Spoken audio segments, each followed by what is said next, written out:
Ladies and gentlemen, I'm meadsy69. Welcome back to the channel. Now we have the top three. Yes, my top three favorite tanks in the game. Now, just missing out on that top three was this tank right here. It looks beautiful, to be fair. The tank now does look really good, but unfortunately didn't quite make my top three. So what tank is my number three? Now we're going to stick to tier 10. We're going to stick to the tier 10. We're going to move over to the heavy tanks, and we are going to go to Russian, and it has to be this tank right here, the Object 7772. This is a fairly new tank into the game, and as I've said in my previous video, probably one of the best tier 10s currently in the game. Maybe one of the best tier 10s to ever come into the game. It all depends on your opinion. It is just a fantastic tank, and it has to be in my top three. So the Object 777, what does make this tank so good, and why is it one of my favorites? So the armor profile is one. It is a very good armor. It has very good armor profile. 260 millimeters on your turret, but also 240 on your hull. So the upper plate or the front plate is very strong. The lower plate, however, it can be penetrated. Now, of course, if the lower plate was as strong as the upper plate, it would be mega broken. But for now, it is just broken. So yeah, the armor profile is really strong. The DPM 2908. We are running this tank with calibrated shells. So yeah, you could get that just over 3,000, around 3,100 or so DPM if you want to run it with the rammer.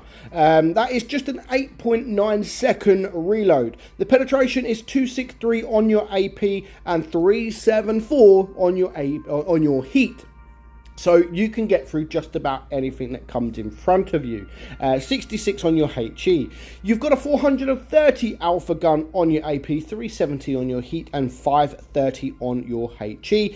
Aim time is actually not too bad at 3.2. The gun dispersion is average at 0.344. It only has 6 degrees of gun depression as well. And again, it's one of those, if it had more, it would be even stronger than it is, especially with that armor profile. So 6 degrees, yes, sometimes you do suffer, but honestly, as I've said, if they give it more, then yeah, it would just be unstoppable with this tank. The top speed also isn't too bad at 45 kilometers per hour. So yeah, just overall, it's a fantastic tank. It really does perform well, and you could do some good things in this tank. People will struggle to penetrate you if you're in certain positions, and it's just an all-round fantastic tank. You can see the armor as well. I mean, the turret, it is like quite flat, so yeah, it's not the easiest of turrets to penetrate. So let's get into game and show you just how this tank performs when you are on the battlefield.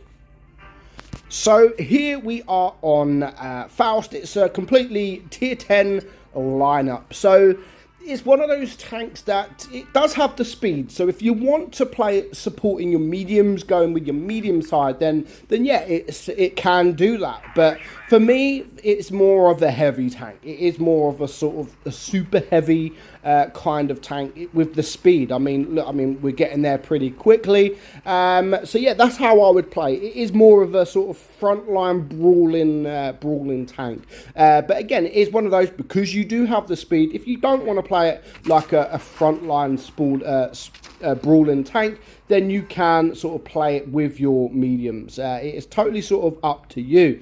But I like to play it like a brawling tank, and again, that's just how I like to play it. You guys might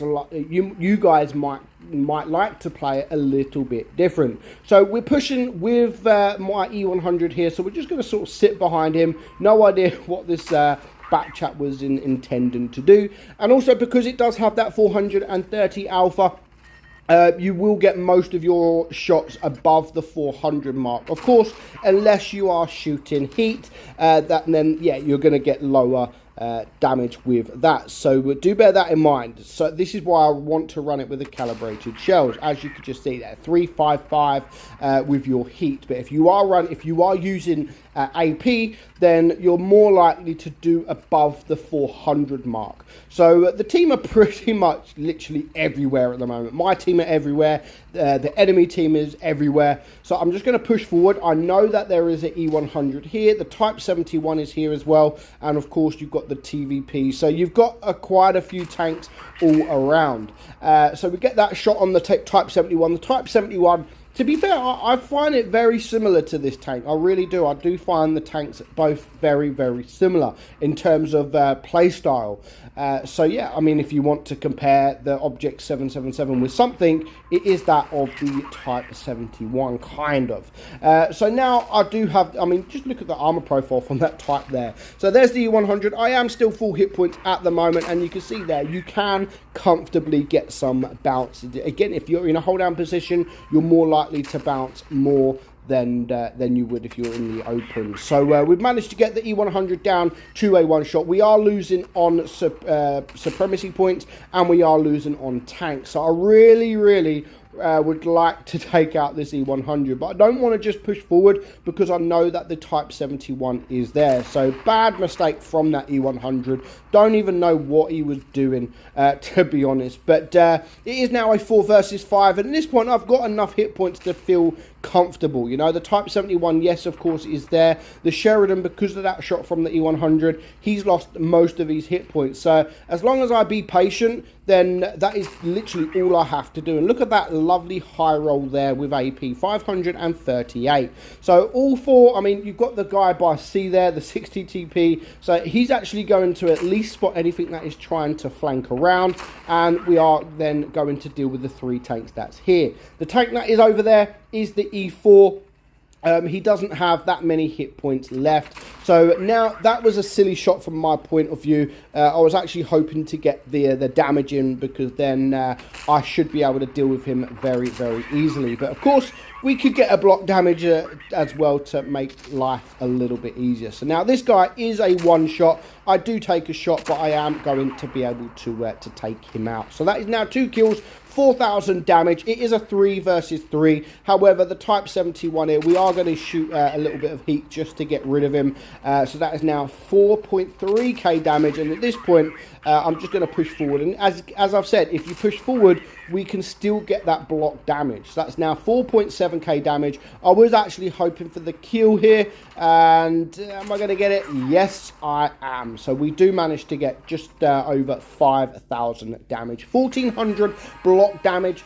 So as I've said, the armor can work. You just need to put the tank in a decent position. We also get 2,000 assistant damage as well. And to be fair, that was my first ace in this tank. So in fact, ace number 501. If you would have watched my video a few weeks ago showing that I've now aced 500 tanks, this is now my 501st tank. So a very decent game there, and it just goes to show how strong this tank is capable of doing things that this tank is capable of doing. So very, very strong tank. It is, I would consider this tank OP, and it's fun to play, which is why it is my number 3. So tomorrow we look at my number 2, and then of course my number 1. You guys should already guess what my number 2 and my number 1 are. So I hope you enjoyed today's video. I'm Meadsy, and I'll catch you all soon. Bye bye.